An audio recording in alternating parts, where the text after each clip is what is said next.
कुंडली देख के किसी का फ्यूचर एक्यूरेट कितना बताया जा सकता है? कुंडली देख के जो फ्यूचर प्रिडिक्शन होती है वो 90% एक्यूरेट होती है। 90%। 90%। एस्ट्रोलॉजी और डेस्टिनी में क्या रिलेशन रहता है? देखिए, एस्ट्रोलॉजी एक विद्या है, एक कर्म है। डेस्टिनी वो है जो कहते हैं आप लिखवा के लाए हो। तो शनि को सबसे खतरनाक ग्रह क्यों माना जाता है? बस ये लोगों ने एक मिथ बना दिया है, एस्ट्रोलॉजरों ने झूठ बोल के पैसा कमाने का जरिया बना दिया है कि शनि से डरो, शनि ये कर देगा वो कर देगा, बट ऐसा नहीं होता। ये काल दोष आखिर है क्या, कैसे इफेक्ट करता है? ये एक मिथ है। दो तरीके के एस्ट्रोलॉजर होते हैं। एक वो जो टिपिकल पंडित हैं, जो मंदिरों में बैठे हैं, जिनको पूजा करानी है, वो कोई ना कोई बीमारी निकाल के आपको बोलेंगे कि पूजा करा लो, कालसर्प दोष है, मांगलिक दोष है, ये है वो है, इनकी पूजा कराओ। कामाख्या देवी माता है या बगलामुखी माता है, क्या ये ग्रहों से भी कहीं ऊपर हैं? ये देवियाँ नहीं हैं, ये शक्तियाँ हैं। इनका जो स्वरूप है ये युद्ध करने के लिए, ये राक्षस को श्रृंगार करने के लिए हुआ है। कोई तांत्रिक है वो एक मटकी को हवा में उड़ा सकता है और उससे वो कुछ भी काम करवा सकता है, ये कहाँ तक सच्चाई है? इसमें क्या होता है कि जो हांडी बनती है जिसमें भोग होता है, एक तरीके से समझ लीजिए इंसान की फोटो हो गई, ये जिसके नाम से हांडी छोड़ी जाती है ये उसी की छत पे जाके गिरेगी। किसी के ऊपर लेट्स सपोज तंत्र हो रखा है, 4 एस्ट्रोलॉजर से उसने कंफर्म कर लिया, तो इसकी काट क्या है, कैसे इसको खत्म किया जा सकता है? कुछ ज्ञान, कुछ विज्ञान, कुछ तंत्र, कुछ मंत्र। जी हाँ, आज का हमारा पॉडकास्ट बहुत ही खास रहने वाला है क्योंकि आज हमारे साथ बहुत ही खास मेहमान हैं जो कि एस्ट्रो की बहुत ज़्यादा इन्फॉर्मेशन रखते हैं और हमारे व्यूअर्स को देने वाले हैं आज अपना ही ज्ञान। तो आइए स्वागत करते हैं आज के विशेष मेहमान मिस्टर अंशुमन जी का। नमस्कार सर। नमस्कार। एक पहला आपका बहुत बहुत शुक्रिया मुझे बुलाने के लिए, एंड मुझे काफ़ी अच्छा लगा आपसे बात करके। जब हम बैठे हुए थे तो मैं बहुत प्लेजर फील कर रहा हूँ कि आज मैं आपके साथ बैठा हूँ। It's our pleasure sir. तो सबसे पहले देखो, आप यंग एज में हो, ठीक है, इस एज में लोग जॉब करते हैं, बिजनेस करते हैं, आप एस्ट्रोलॉजी के अंदर कैसे आए? इवन मैं एस्ट्रोलॉजी 2017-18 से कर रहा हूँ। मतलब जहाँ पे बाकी लड़के पढ़ाई वगैरह में इंटरेस्ट रखते थे, मेरा शुरू से इन सब चीज़ों में बड़ा ध्यान जाता था। तो धीरे धीरे जैसे ही 10th हुई, 12th हुई, तो कॉलेज की तरफ ना जाके मैंने गुरुकुल से पढ़ाइयाँ शुरू करी। ठीक है, नॉर्मल मेरे गुरु बने। तो जो जिन्होंने मतलब मुझे ज्ञान दिया वो मेरे गुरु रहे हैं। ठीक है, मैं मतलब I am not too much believe in astrology at all something, but लेकिन लास्ट में जैसे गुरु बने, ज्ञान मिला, तो धीरे धीरे चीज़ें प्रैक्टिकली समझ आने लगी, साइंटिफिकली समझ आने लगी। तो धीरे धीरे करके इंटरेस्ट बढ़ा। देन मैं 2017 से फिर ज्योतिष में आ गया। ज्योतिष में आ गए। तो ज्योतिष में आपने शुरुआत कैसे की? जो ज्योतिष बनने से पहले आप पहले तो सीखना शुरू करते हो, आपका इंटरेस्ट आता है। ऐसे ही मेरा इंटरेस्ट आना ज्योतिष में शुरू होने लगा। फिर मैंने जो बड़े बड़े एस्ट्रोलॉजर्स थे मैं उनको फॉलो करता था। ठीक है, उनकी वीडियोस वगैरह देखना, मतलब पहले खुद लर्निंग करता था। फिर जीवन में धीरे धीरे जैसे गुरुकुल में गया, गुरु मिले तो उनसे धीरे धीरे ज्योतिष सीखने को मिली। देन धीरे धीरे फिर पढ़ाई हुई, फिर एस्ट्रोलॉजी में फिर डिप्लोमा हुआ, मास्टर्स हुआ। देन अभी कंटिन्यूसली आगे मैं पीएचडी करने की सोच रहा हूँ। मतलब आपने प्रॉपरली एजुकेशन को चूज किया एस्ट्रोलॉजी में आने के लिए भी? हाँ जी, मैंने Proper प्रॉपरली education डिग्री ली एस्ट्रोलॉजी में, न्यूमेरोलॉजी में, वास्तु में, इन सब में।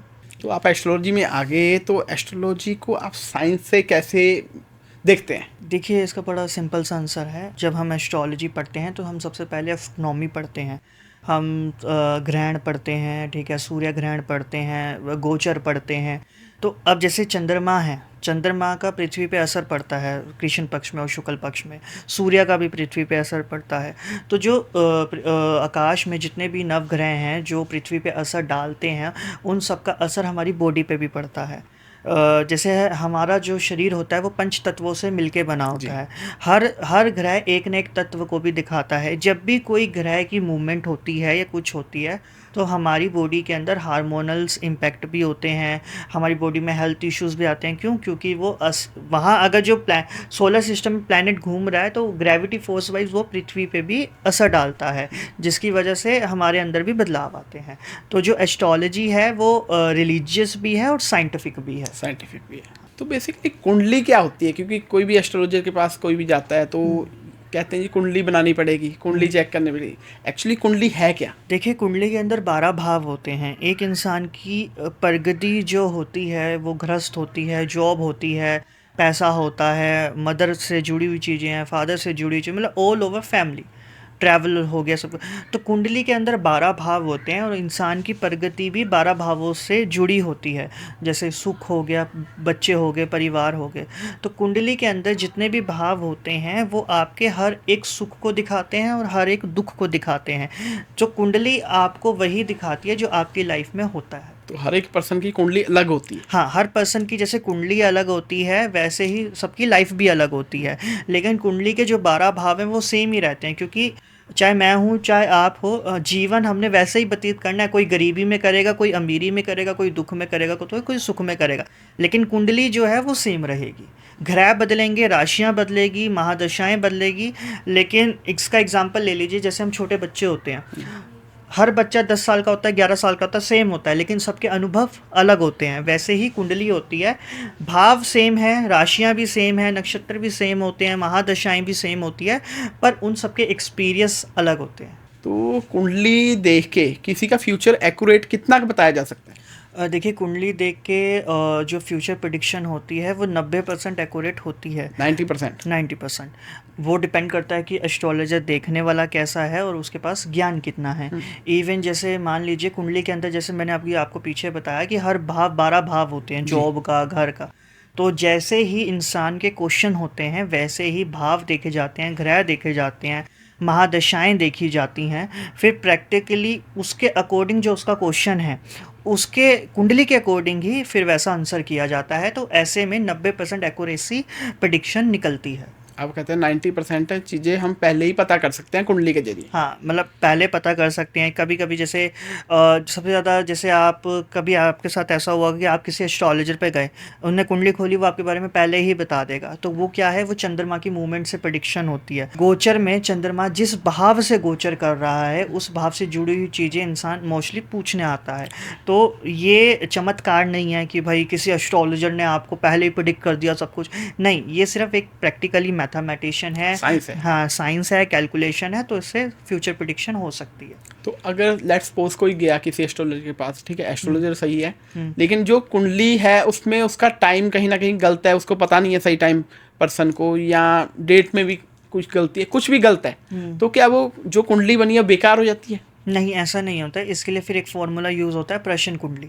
प्रश्न कुंडली जैसे आज ये समय चल रहा है, आज ये डेट है और ये साल है, तो जब मेरे पे क्वेश्चन पूछा गया तभी उसके प्रश्न की कुंडली बनेगी जो वो मुझसे पूछ रहा है, ठीक है। और अगर मान लीजिए आपके पास कुछ भी नहीं है, हमने प्रश्न कुंडली भी नहीं बनानी, मान लीजिए छोटा सा बस एक इंसान के पास डेट ऑफ बर्थ है कि वो इस टाइम पे इस साल में पैदा हुआ है, मान लीजिए जैसे 21 मार्च को 2001 में पैदा हुआ है, तो हम न्यूमेरोलॉजी के अकॉर्डिंग भी उसकी कैलकुलेशन करके प्रेडिक्शंस कर सकते हैं। ओके, मतलब ये है कि अगर किसी को डेट नहीं पता, टाइम नहीं पता, आप उसके लिए भी सोल्यूशन दे सकते हैं। हाँ, अगर किसी को डेट नहीं पता, टाइम नहीं पता, तो प्रश्न कुंडली। अगर किसी को डेट पता है, ठीक है, टाइम वगैरह नहीं पता, बर्थ प्लेस नहीं पता, तो हम न्यूमरोलॉजी के अकॉर्डिंग कर सकते हैं। ठीक है, तो एस्ट्रोलॉजी और डेस्टिनी में क्या रिलेशन रहता है? देखिए, एस्ट्रोलॉजी एक विद्या है, एक कर्म है। डेस्टिनी वो है जो कहते हैं आप लिखवा के लाए हो।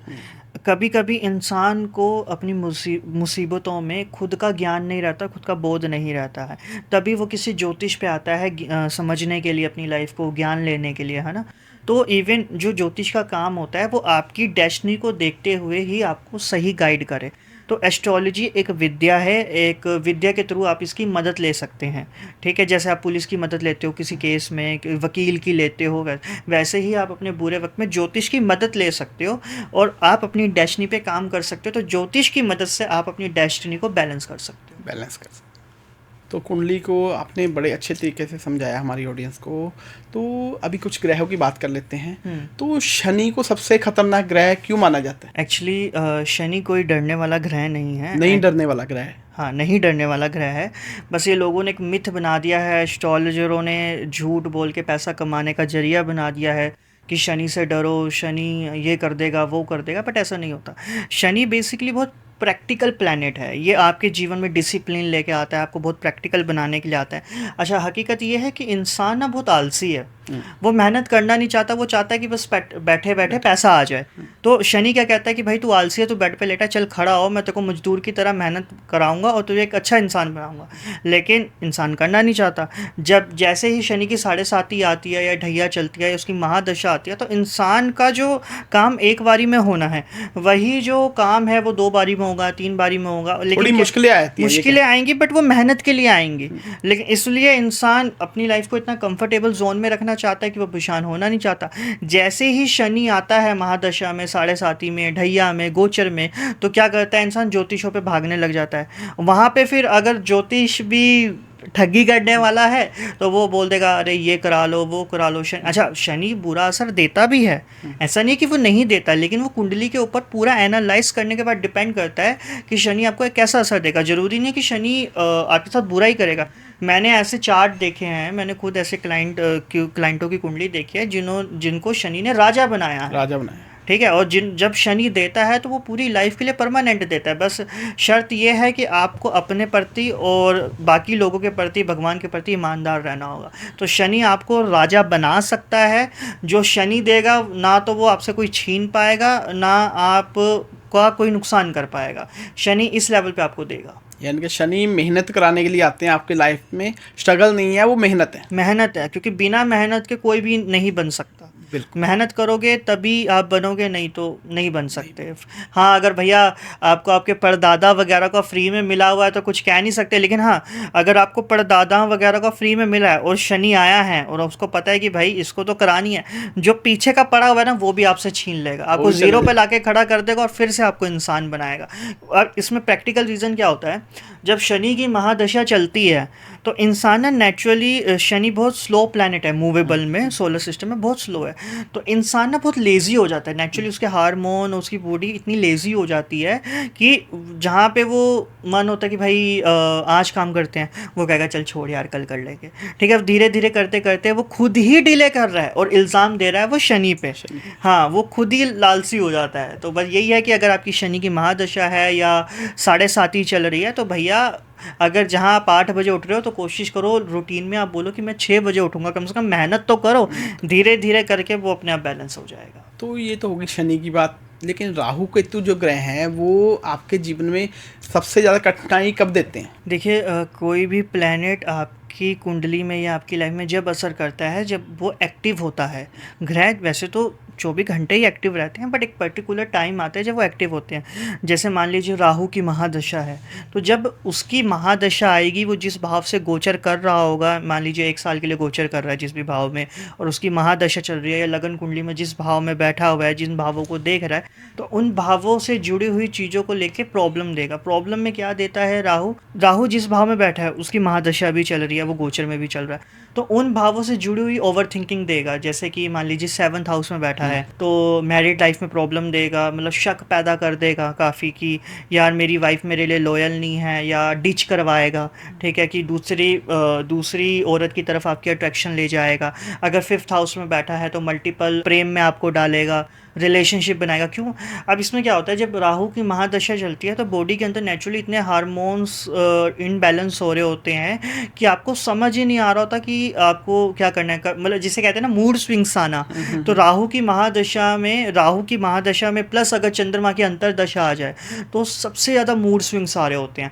मतलब आप कभी हंस रहे हो तो आप कभी दुखी हो रहे हो, कभी आप लोगों को सभी लोग अच्छे लग रहे हैं तो आप कभी बुरे लग रहे हैं। अगर राहु जिस भाव में बैठा है उस भाव से जुड़ी हुई चीज़ें आपको कभी बहुत अच्छी लगेगी तो कभी बहुत ज़्यादा ख़राब लगेगी। ये कुछ नहीं है, साइंटिफिकली है, बस राहु आपके माइंड के साथ खेलता है, इल्यूजन पैदा करता है, और इससे ज़्यादा राहु आपको कुछ दुखी नहीं कर सकता। जेल भी करा देता है कभी कभी केसेस में, कभी कभी आपको मरवा भी देता है, इल्ज़ाम में लगवा देता है, लेकिन कहीं ना कहीं गलतियाँ आपकी होती है। कहते हैं भाई अगर आप बुरी संगत में रहोगे तो नेचुरल सी बात है, नाम तो आएगा ही। तो राहु की महादशा में सबसे बेटर ये है कि आप अपना डिसीज़न मेकिंग बहुत अच्छा रखें। अगर राहु की महादशा चल रही है और आप कुछ नहीं कर पा रहे हैं तो कोशिश करिए कि आप अपनी लाइफ में एक ऐसे पर्सन को लाइए जो आपको एडवाइस करे और अच्छा गाइड दे, क्योंकि राहु की महादशा में आपका खुद का दिमाग नहीं चलता। इवन आगे अगर बात करते हैं केतु की, तो केतु क्या करता है, केतु डिटैचमेंट है। डिटैचमेंट भी ऐसी, मतलब ऐसा नहीं कि आप पूरा जहां छोड़ दोगे। जैसे मान लीजिए मैं एक 5 साल से रिलेशनशिप में हूँ, मेरी केतु की महादशा आ गई या कुछ भी हुआ, तो एग्जांपल तौर पे आप 5 साल से बहुत लॉयल थे सब कुछ, लेकिन जब केतु की महादशा आई तो आप उस पर्टिकुलर इंसान से धीरे धीरे डिटैच होना शुरू हो जाएंगे, आपका मन भरना शुरू हो जाएगा, आप उसे छोड़ना भी नहीं चाहोगे, लेकिन होगा ये कि बस आप ना उसके साथ खुश नहीं हो। आपको समझ आएगा यार मैं क्या कर रहा हूँ, मेरा ये फ्यूचर नहीं है, मतलब आप कंफ्यूज हो जाओगे बहुत ज़्यादा। इवन ना कन्फ्यूज़न भी ऐसी है कि ना आप दुखी हैं ना आप सुखी हैं, लेकिन बस ये है कि ये इंसान है तो भी ठीक है और नहीं है तो भी ठीक है, मतलब अंदर से आप धीरे धीरे कट जाओगे सारी चीज़ों से, डिटैच हो जाओगे। डिटैच हो जाओगे। ये है कि केतु आपके साथ ऐसा करता है। तो जो सूर्य हैं वो सभी ग्रहों के राजा है, हम्म ठीक है, उनको सबसे ज़्यादा पावरफुल माना जाता है। हम्म लेकिन कई बार कुंडली में देखने को मिलता है, वो कहते हैं जी आपके सूर्य ग्रह काफ़ी वीक चल रहे हैं। हम्म तो ये क्या होता है, क्या असर होता है इसका? देखिए पहले तो मैं आपको प्रैक्टिकली बताना चाहूँगा, सूर्य कभी भी कमज़ोर नहीं होता, कमजोर नहीं होता। नहीं होता, किसी की कुंडली में नहीं होता। सूर्य एक प्राकृतिक ग्रह है। सूर्य चाहे किसी की कुंडली में कम हो या ज़्यादा हो, लेकिन आसमान में तो वो उतनी ही ताकत से निकल रहा है। हम सूर्य की रोशनी में भी जा रहे हैं, सब कुछ कर रहे हैं, हम उसके सबसे ज़्यादा रेस जो होती है सूर्य की पृथ्वी पे पड़ती है, बॉडी पे पड़ती है, तो सूर्य कभी कमज़ोर होता ही नहीं। प्रैक्टिकली कुंडली में अब क्या होता है, देखिए हर प्लैनेट की ना अपनी अपनी डिग्री होती है। डिग्री होती 30 डिग्री का प्लैनेट होता है, जिसमें वो बच्चा होता है, युवा अवस्था में होता है, फिर वृद्ध अवस्था में होता है, ऐसे डिग्रियों में बटा होता है। तो जब भी किसी प्लैनेट की, मान लीजिए सूर्य की, उसकी जब डिग्री कम होती है, जैसे मान लीजिए 0 डिग्री है या 5 डिग्री है, 2 डिग्री है, तो उसमें उस प्लैनेट के पास बल कम होगा, आपकी कुंडली के अकॉर्डिंग बल कम होगा, ठीक है। लेकिन हकीकत में सूर्य कमज़ोर नहीं होगा। सूर्य की जो ट्रेट्स हैं वो बॉडी के अंदर नेचुरली कम हो जाएगी। जैसे अगर सूर्य कमज़ोर है तो विटामिन डी की कमी होगी, हेयर फॉल होगा, ठीक है, एनर्जेटिक इंसान नहीं रहेगा, मतलब बहुत जल्दी थक जाएगा। अच्छा, कॉन्फिडेंस नहीं आ पाएगा, क्योंकि नेचुरल सी बात है, जो इंसान आलसी हो गया, लो फील कर रहा है, एक कमरे में पड़ा हुआ है, अगर उसको बोल दो 10 लोगों के बीच में जाके बोलो तो कॉन्फिडेंस नहीं आएगा उसके अंदर, नेचुरल सी बात है। तो जब भी अगर आपकी कुंडली में सूर्य कमज़ोर है, किसी भी डिग्री पे हो, राहु के साथ बैठा हो, ग्रहण दोष लग रहा हो, भाई कुछ मत करो, जाओ, जितने भी आपके अंदर डर हैं उन सबको टैकल करो। एक दिन गिरोगे, 2 दिन गिरोगे, तीसरे दिन कम से कम 2 शब्द तो बोलोगे। तो धीरे धीरे करके जब आप बोलना शुरू करोगे, आप फेल होगे, बार बार गिरोगे और खड़े होगे, तो धीरे धीरे आपके अंदर नेचुरली कॉन्फिडेंस आने लग जाएगा, और सूर्य आपका कुंडली में भी मजबूत होगा, और नेचुरली आपके अंदर विल पावर भी आना शुरू हो जाएगी। तो सूर्य आपको ताकत देता है, सूर्य आपको राजा बनाता है, सूर्य आपको इतनी पावर भी दे सकता है कि आप दुनिया पे राज करो। दुनिया पे राज करो। तो मंगल ग्रह हैं जो कुंडली में कहीं ना कहीं मंगलिक भी होते हैं कई लोग, तो वो क्या होता है कि जो मंगलिक है क्या उनकी शादी टूट जाती है? हाँ, नहीं, ऐसा नहीं होता। जो मांगलिक हैं उनकी शादी टूट जाती है। इसका सबसे बड़ा एग्जांपल जैसे ऐसे लेते हैं, अंग्रेज हैं जो इतना नहीं मानते हैं मांगलिक मोंगलिक, है ना, वो भी वेस्टर्न एस्ट्रोलॉजी करते हैं, बट वो ये सब नहीं मानते, तो उनकी तो नहीं टूट रही। मुसलमान शादियां करते हैं, उनकी भी नहीं इतनी टूट रही है, क्रिश्चियन भी करते हैं। तो इवन क्या होता है कि मांगलिक कैसे देखा जाता है कुंडली में, प्रथम भाव, द्वितीय भाव, चतुर्थ भाव, सप्तम भाव, अष्टम भाव और 12वां भाव, जब इन भावों में मंगल बैठता है तो नॉर्मल जिन ज्योतिषियों को ज्ञान है वो ये बोल देते हैं कि भाई ये मांगलिक है, ठीक है। बट मान के चलिए अगर 10 लाख बच्चे हैं तो मंगल कहीं ना कहीं तो कुंडली में बैठेगा ही, है ना। तो अगर चौथे भाव में भी बैठता है, लगन में भी बैठता है, तो ज़रूरी नहीं कि वो मांगलिक हो। मांगलिक के लिए अगर प्रैक्टिकल देखा जाए तो मंगल की डिग्री देखनी पड़ती है, मंगल पे किस ग्रहों की दृष्टि है। मंगल अगर नेगेटिव ग्रहों के साथ दृष्टि नहीं है या शुभ ग्रहों के साथ दृष्टि है तो मंगल के नेगेटिव और पॉजिटिव रिजल्ट बनते हैं। दूसरा ये कि मांगलिक होने से शादी नहीं टूटती है। मांगलिक होने का कारण ये होता है कि आपके अंदर जो एनर्जी है वो बहुत ज़्यादा है, मंगल सेनापति है। तो जब आपके अंदर सेनापति की एनर्जी आती है तो क्या होता है कि आपकी स्पाउस है, ठीक है, वो मांगलिक नहीं है, उसके पास ना एक्शन ऑफ मूवमेंट नहीं है, तो क्या होगा, आप मांगलिक हो, उसने कोई बात बोली, आपको गुस्सा आ गया। गुस्सा क्यों आता है? क्योंकि आपके अंदर एनर्जी ज़्यादा है, शॉर्ट टेम्पर्डनेस है, ठीक है, तो आपने उस पर हाथ उठा दिया। आज जब आप किसी औरत पे हाथ उठाओगे या उसको गाली गलौज करोगे, नेचुरल सी बात है आपका घर कहाँ चलेगा, कोई भी नहीं चलेगा। पहले तो फिर भी चल जाता था घर, औरत सह लेती थी, बट आज नहीं सहेगी, तो क्योंकि औरत प्रैक्टिकल है। तो मांगलिक होना कोई नुकसान नहीं है। अगर आप मांगलिक हैं भी, मान के चलिए आप मानते हैं, वैसे तो कुंडली में मांगलिक दोष नहीं होता, बिल्कुल नहीं होता, लेकिन अगर मानते हैं कि आप मांगलिक हैं भी तो भैया आप अपने लहजे पे काम करिए, अपने आप को सुधारिए। अगर आप जिम जाते हैं, एक्सरसाइज करते हैं, अपनी एनर्जी को बैलेंस करते हैं तो आपका घर नहीं टूटेगा। लेकिन ये भी सुना गया है ना कि मांगलिक लड़का है तो मांगलिक लड़की से ही शादी करनी चाहिए उसको। वो वही कह रहा हूँ ना, एनर्जी। मैं मांगलिक हूँ, मान लीजिए मेरा मंगल बहुत स्ट्रॉन्ग है, मेरे लगन में बैठा है मंगल। अब क्या होता है कि मैं गलत के लिए आवाज़ उठाता हूँ, सही को सही बोलता हूँ, मुझे गलत पसंद नहीं है, ठीक है, सेनापति वाला सीन है मेरा, जो गलत है सो गलत है, जो सही है तो सही है। अब मेरी वाइफ है, वो गलत है, मैंने उसको एक बार समझाया, दो बार समझाया, वो नहीं मान रही, मेरे को क्या होगा, मेरे को उसकी बात ना पॉइंट आउट होती रहेगी। एक टाइम ऐसा आएगा जिस दिन मेरा पेशेंस टूटेंगे और मैं उस पर हाथ चक दूंगा या मैं उस पर गुस्सा कर दूंगा या शॉर्ट आउट कर दूंगा, आगे से वो मुझ पर चिल्लाएगी, तो वो रिश्ते में दरार आ जाएगी।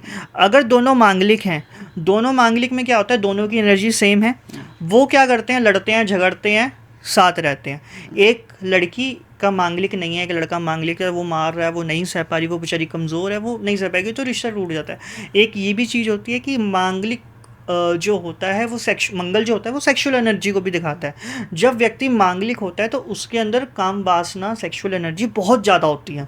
और जो मांगलिक नहीं है, अब जो सेक्स होता है, रिलेशनशिप होता है, मैरिड लाइफ होती है, वो तो फैंटेसीज पे चलती है। मान लो एक लड़के के अंदर बहुत फैंटेसीज हैं, एक लड़की को बस चाहिए, ठीक है शादी होगी है, इनफ है, एक को नहीं है। तो ये कारण भी होता है कि इसलिए बोला जाता है कि भाई मांगलिक की शादी मांगलिक से की जाए, कि भाई दोनों वो एक दूसरे की एनर्जी को, चाहे बैड प्लेजर की एनर्जी हो, चाहे गुस्सा हो, चाहे कोई भी चीज़ हो, उसको बैलेंस करें।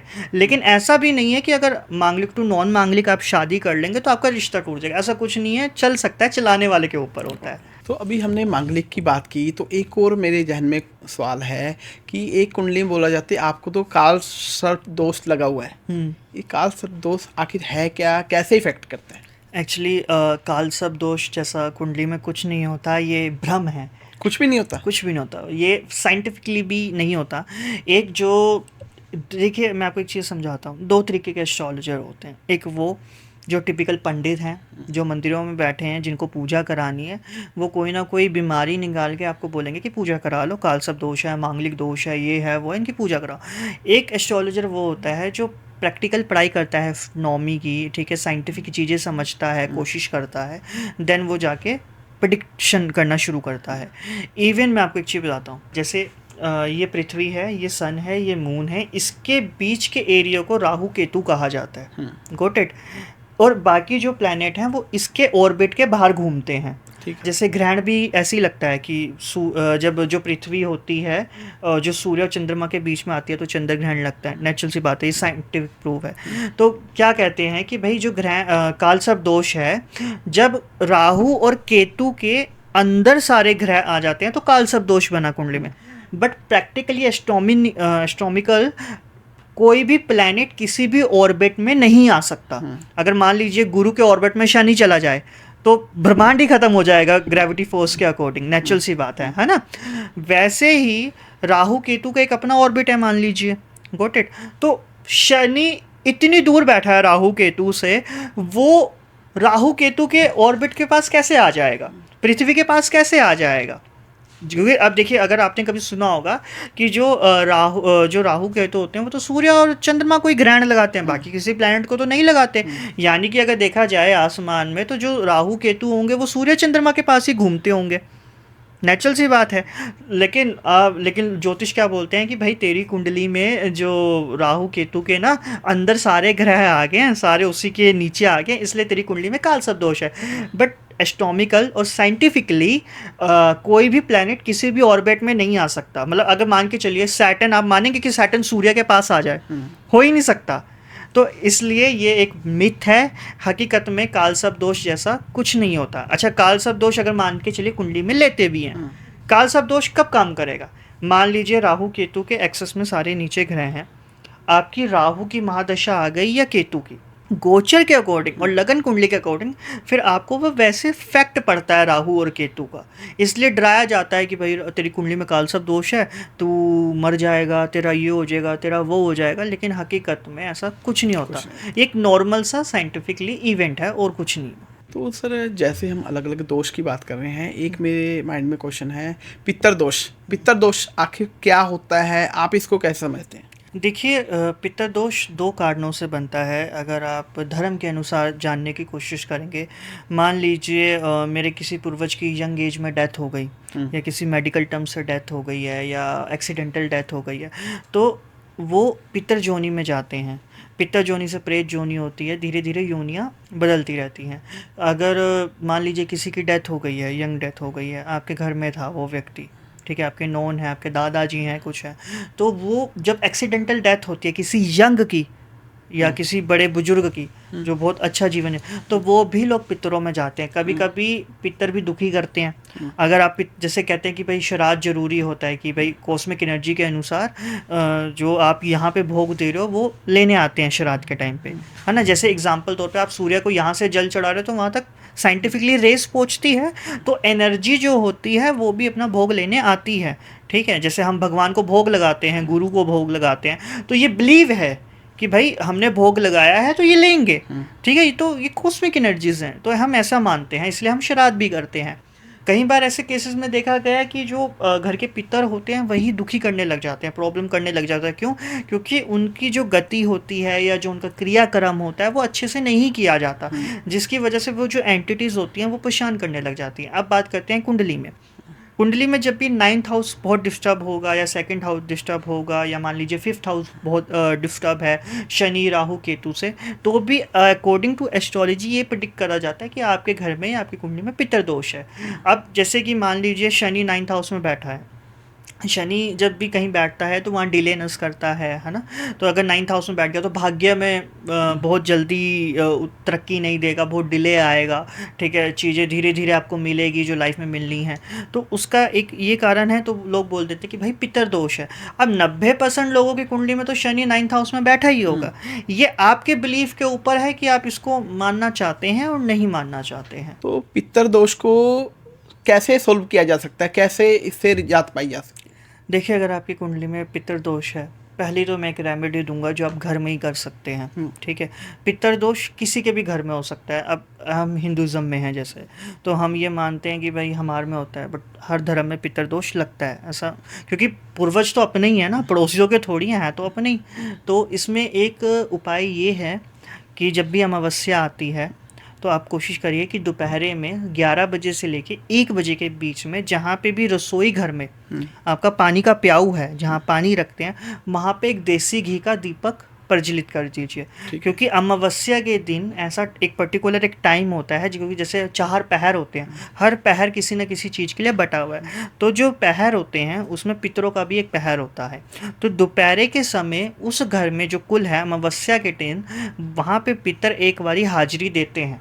जब भी कभी भी आपने सुना होगा कि जब भी कोई शुभ कार्य होता है या कुछ होता है तो पितरों को सबसे पहले याद किया जाता है, क्योंकि वो आपके घर की बरकत होते हैं, आपके घर की प्रोटेक्शन होते हैं। तो वो हर अमावस्या पे जब भी बहुत या तो बहुत बड़ी अमावस्या पड़ रही हो या महीने की अमावस्या आ रही हो, तो आप ये जो उपाय कर सकते हैं, क्या करना है कि जो आपकी रसोई में पानी का प्याऊ है जहाँ पर रखते हैं, वहाँ पर एक देसी घी का दीपक प्रज्वलित करिए और वहाँ पर कुछ भी पानी का गिलास रखिए और खाने के लिए रखिए। और उसके थोड़ी बाद 1 बजे के बाद उन चीज़ों को, खाने की चीज़ को और पानी को, या तो खाने को पंछियों को डाल दीजिए, गाय को, कुत्ते को डाल दीजिए, और पानी गमलों में डाल दीजिए या चिड़ियों के उसमें डाल दीजिए, तो भी पितरों को लगेगा। अब बात रही कुंडली के अकॉर्डिंग अगर उपाय करना है, तो अगर मान लीजिए शनि 9th हाउस में बैठा है, किसी ने आपको बोला पितर दोष है या शनि की ही महादशा चल रही है किसी भी प्लैनेट के, तो उस ग्रह से जुड़ी हुई चीज़ों का भी आप डोनेट कर सकते हैं। जैसे कि अनाज दान कर दीजिए अमावस्या पे, आटा दान कर दीजिए, ठीक है, तिल दान कर दीजिए, गेहूं दान कर दीजिए। जो पितर होते हैं वो दान से खुश होते हैं, ठीक है। तो आप अगर ऐसे उपाय करेंगे तो आपके पितर भी खुश रहेंगे और आपके जीवन में सफलता भी रहेगी। जी जी। तो अभी हमारा ग्रह का भी डिस्कशन हुआ, कुंडली का भी डिस्कशन हुआ, तो जो कामाख्या देवी माता है या बगलामुखी माता है, क्या ये ग्रहों से भी कहीं ऊपर हैं? इनकी शक्ति ग्रहों से भी ऊपर है, तो इसको आप कैसे देखते हैं? देखिए, हाँ, ये पहली बात तो ग्रहों से, नक्षत्रों से बहुत ऊपर हैं, क्योंकि ये देवियाँ नहीं हैं, ये शक्तियाँ हैं। इनका जो स्वरूप है ये युद्ध करने के लिए, ये राक्षसों को श्रृंगार करने के लिए हुआ है। ये आप इनको नॉर्मल देवी मान ही नहीं सकते, ये महाशक्तियाँ हैं। जब भी जैसे जो बगलामुखी होती है, माँ कामाख्या है, तारा है, धूमावती है ना, इन सब के जो साधक होते हैं वो मोस्टली ज़्यादातर तामसिक होते हैं। क्यों? क्योंकि इन देवियों की जो उत्पत्ति हुई थी वो राक्षसों को मारने के लिए ही हुई थी। तो इनके जो भोग भी होते हैं, तामसिक भोग भी होते हैं, सात्विक भोग भी होते हैं। वो डिपेंड करता है कि साधक माता को कैसे भोग देता है। तो ये देवियां जो हैं, ये ग्रह नक्षत्र देवी देवताओं, महादेवी देवताओं से भी ऊपर है। नगर खेड़े, क्षेत्रपाल, इन सबसे ऊपर की ये देवियां हैं, क्योंकि ये महाशक्ति हैं जो ना तो किसी तंत्र में फंसती हैं, ना महामंत्र में फंसती हैं। तंत्र भी इनसे निकला है, ग्रह भी इनसे निकले हैं, मंत्र भी इनसे निकले हैं। मतलब अगर आप कामाख्या और बगलामुखी की बात करेंगे तो जो नवग्रह हैं वो भी इनके आगे हाथ जोड़ के खड़े होते हैं कि देवी कब हमें अपनी सेवा का अवसर दे और कब हम देवी की सेवा में हाजिर लगाएं। तो जो एक साधक होता है, जो माँ कामाख्या का, बगलामुखी का या 10 महाविद्याओं में कोई भी देवी है, जब वो इनका साधक होता है तो उस पर भी ग्रह नक्षत्रों का असर पड़ना बंद हो जाता है, क्योंकि वो साधना में या देवी के इतने करीब चला जाता है कि देवी उसे खुद संभालना शुरू कर देती है। तो जो देवी के साधक होंगे उन पर ग्रह नक्षत्रों का भी असर बहुत कम होगा। तो यहाँ पे कहीं ना कहीं आप तंत्र विद्या की बात कर रहे हैं। आप इसे तंत्र से भी जोड़ सकते हैं, आप इसे सात्विक से भी जोड़ सकते हैं, आप इसे भक्ति से भी जोड़ सकते हैं। एग्जाम्पल ये ले लीजिए कि भक्ति में मीरा नाच पड़ी, तो मीरा पे अब बता किस ग्रह का असर हुआ? उसको तो प्रेम का असर हुआ, कृष्ण की उसको भक्ति मिली।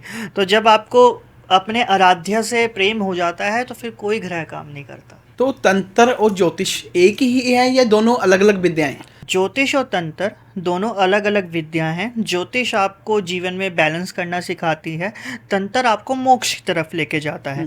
लेकिन अक्सर देखा गया है जो जातक ज्योतिष पढ़ने लगता है या ज्योतिष में आता है, उसका ध्यान तंत्र, पूजा पाठ, आध्यात्मिक चीज़ों में भी जाने लग जाता है। क्यों? क्योंकि जो ग्रह होते हैं वो भी देवी देवताओं के अधीन होते हैं। तो जब ग्रह आपको समझ आने लगते हैं, ग्रहों का आप पे असर होने लगता है, तो आप पूजा पाठ, भक्ति की ओर जाने लगते हैं। तो जो तंत्र है वो तामसिक प्रगति से किया जाता है, ज्योतिष सात्विक प्रगति से की जाती है। लेकिन जो तंत्र है उसमें एक साधक अपने ऊपर काम करता है, अपने स्वर के ऊपर काम करता है, अपने बैठने के ऊपर काम करता है, आसन के ऊपर काम करता है, माला के ऊपर काम करता है। तो धीरे धीरे जब वो अपने ऊपर काम करता रहता है, वो देवी के करीब जाता रहता है, तंत्र साधना में निपुण होता रहता है। लेकिन डिपेंड करता है कि आपकी तंत्र साधना कहाँ से है, आपके गुरु कौन है, आपको कैसा ज्ञान मिल रहा है। लेकिन ज्योतिष का अध्ययन कोई भी कर सकता है, मेरे जैसा, आप जैसा। लेकिन तंत्र हर किसी के लिए नहीं बना। तंत्र जब ही करें जब आपके जीवन में गुरु हो। बिना गुरु के तंत्र करते हैं तो इसके परिणाम बहुत अच्छे भी हो सकते हैं, इसके परिणाम बहुत बुरे भी हो सकते हैं। अब मैं आपको यही नहीं कहूँगा कि तंत्र गलत है। तंत्र एक अच्छी विद्या है, बट अगर किसी की मदद के लिए की जाए। तंत्र का अगर आप गलत इस्तेमाल कर रहे हैं अपने फ़ायदे के लिए, लोगों को नुकसान पहुंचा, तो वो आपको भी उसका परिणाम भोगना पड़ेगा। लेकिन अगर आप तंत्र मदद के लिए करते हैं तो आपको अच्छे परिणाम भी मिलेंगे। तो अगर हो सके तो अगर आप तांत्रिक हैं या कुछ भी हैं तो तंत्र अच्छे तरीके से ही करें। वो कहते हैं कि तंत्र वो शेर की सवारी है, जब तक आप उस शेर पे बैठे हो तो आपको मज़ा आ रहा है, जिस दिन आप वहाँ से उतरोगे तो वो शेर आपको ही खा जाएगा। ये शेर आपको ही खा जाएगा। तो ये तंत्र एक बहुत पावरफुल चीज़ है। कभी कभी मैंने अक्सर देखा है जो साथ में तांत्रिक होते हैं उनमें बहुत घमंड आ जाता है कि भाई हमारी तो इतनी देवी सिद्ध हो गई है, हमारे पास तो ये है वो है। लेकिन एक टाइम बाद कहते हैं कि हर किसी का घमंड टूटता है, ठीक है। तो वो जब धीरे धीरे उनका वक्त आता है, धीरे धीरे उनसे गलतियां होना शुरू होती है, क्योंकि कभी कभी तांत्रिक अपने आप को अपने आराध्या से भी ऊपर मानने लग जाता है ताकतों की वजह से। तो फिर आराध्या को सिखाना पड़ता है कि नहीं भाई, मैं आराध्या और तू बालक है। तो जो तांत्रिक होते हैं, क्या इनके पास सचमुच में इतनी शक्ति होती है, ये कुछ भी कार्य कर सकते हैं? हाँ, अगर जो हकीकत में तांत्रिक है, जिनने देवी को प्रसन्न किया है, वो कुछ भी कर सकता है। उसके पास हर तरीके की शक्तियाँ होती हैं। कहते हैं जो साधु संत होते हैं, पीर फ़कीर होते हैं, ये वो होते हैं जो सूखी नदियों से भी पानी मांग लाते हैं। तो जो साधना है, जो ध्यान है, जो आराध्या के प्रति प्रेम है, वो इतना गहरा होना चाहिए कि आप अगर हवा को भी बोलो कि रुक जा तो हवा भी रुक जाए। तो तांत्रिक जो विद्याएं हैं, क्या ये अक्सर जो कहानियों में हम सुनते हैं कि शमशान में ही होती है, क्या ये सच्चाई है? नहीं, ऐसा कुछ नहीं है। हर तरीके शमशान विद्या अलग होती है, मसान विद्या होती है, शव साधना होती है, ठीक है। कई प्रकार की साधनाएं होती हैं। अब अगर जो शव साधना कर रहा है या शमशान की देवी जैसे महाकाली होगी, शमशान काली हो गई, या माँ मसानी हो गई, काल भैरव हो गए, शमशान भैरव हो गए, इनकी जो सिद्धियाँ हैं वो शमशान में ही होती हैं। लेकिन अगर आप तंत्र में हैं ठीक है, आप सात्विक तौर से तंत्र में हैं, तो जैसे आपने बगलामुखी का बात की, कामाख्या की बात की, तो हम माँ बगलामुखी के या माँ कामाख्या के प्राचीन मंदिर में सिद्ध पीठ में जाके भी वहाँ पे नॉर्मल सात्विक तरीके से भी सिद्धि प्राप्त कर सकते हैं। सिद्धि दोनों जगह मिलती है।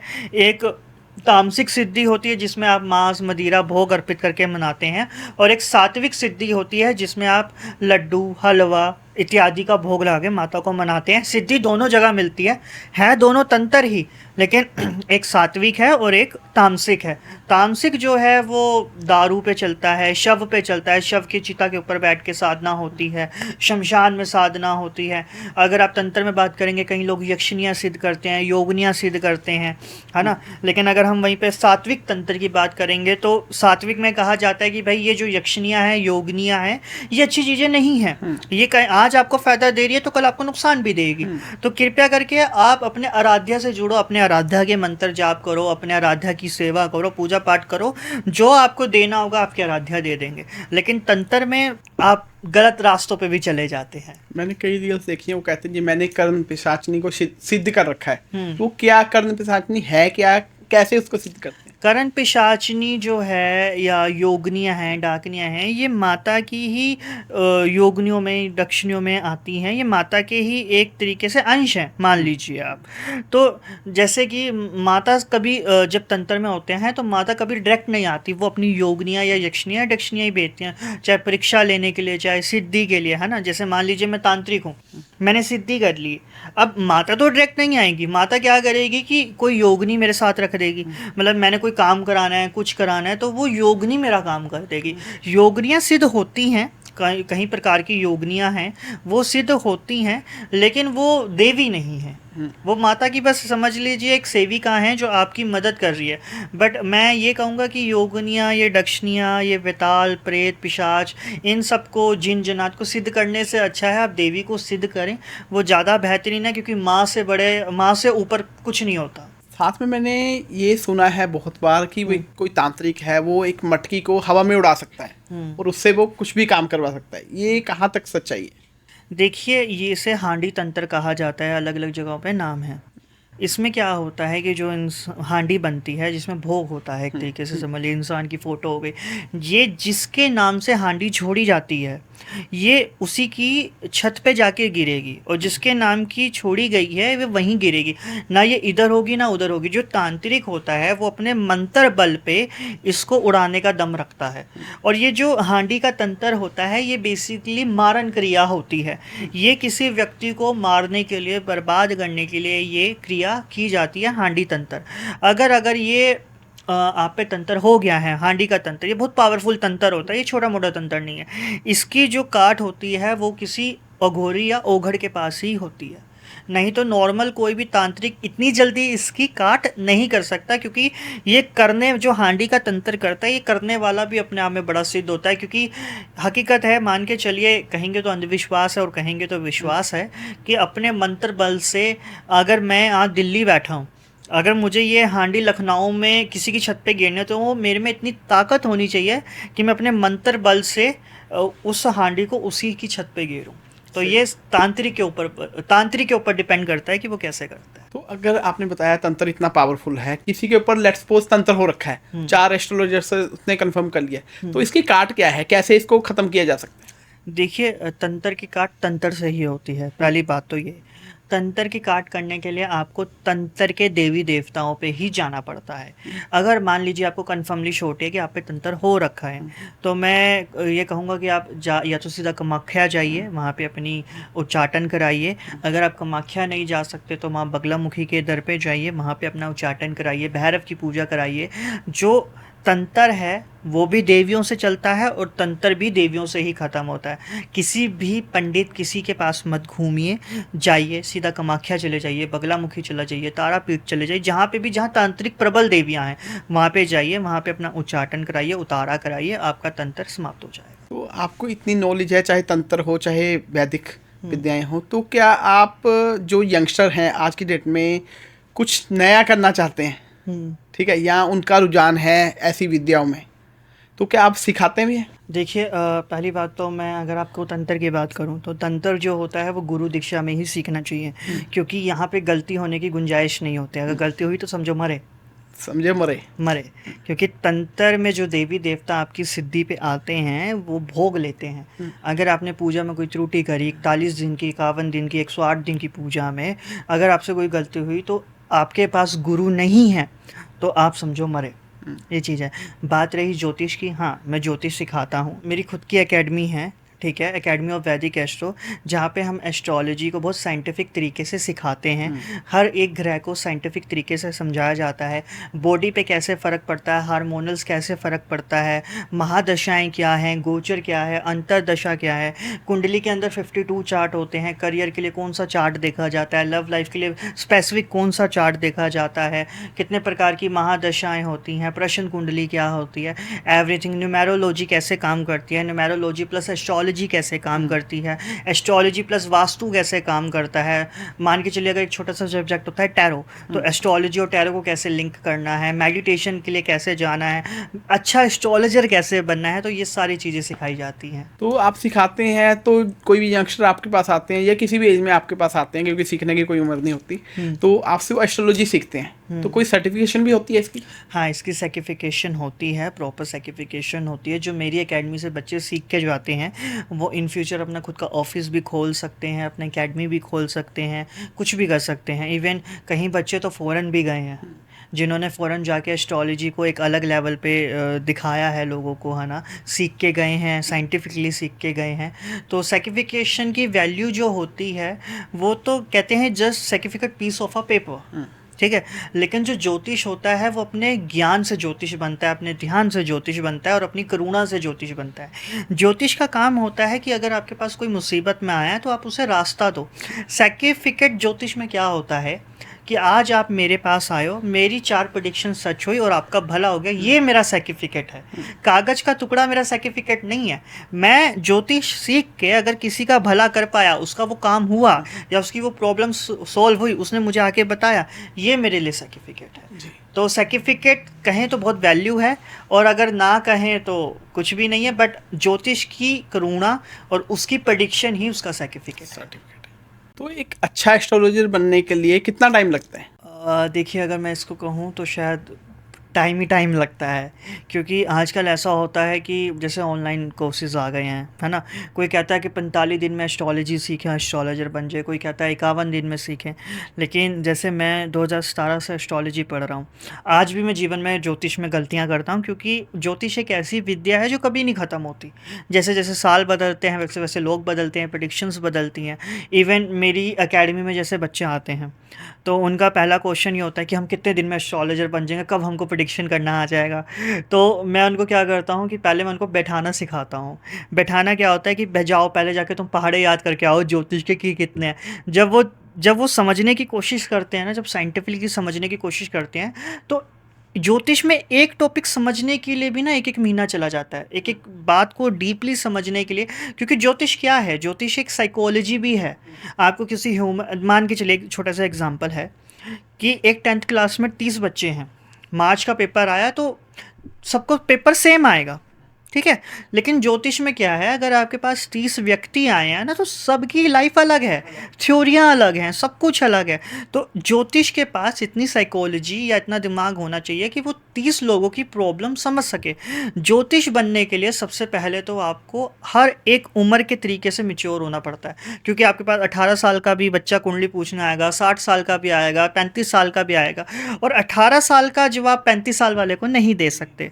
तो ज्योतिष बनने के लिए सबसे पहली बात होती है कि आपको खुद मैच्योर बनना पड़ता है। आप कैसे बनेंगे, जब आप ज्योतिष को समझना शुरू करेंगे, कौन सी उम्र में कितने प्लैनेट काम करते हैं, कितने नहीं करते हैं। अब मान लीजिए कहते हैं कि शुक्र जो होता है, शुक्र, चंद्रमा, राहु, ये कुंडली में लड़की बाजी कराते हैं या अफेयर्स करवाते हैं, सब कुछ लेकिन अगर मान लीजिए कोई बच्चा 10 साल का है, मान लीजिए उसके शुक्र की महादशा आ गई, राहु में आ गई, या राहु में शुक्र चंद्रमा आ गया, तो 10 साल का बच्चा थोड़ी आशिकी कर लेगा।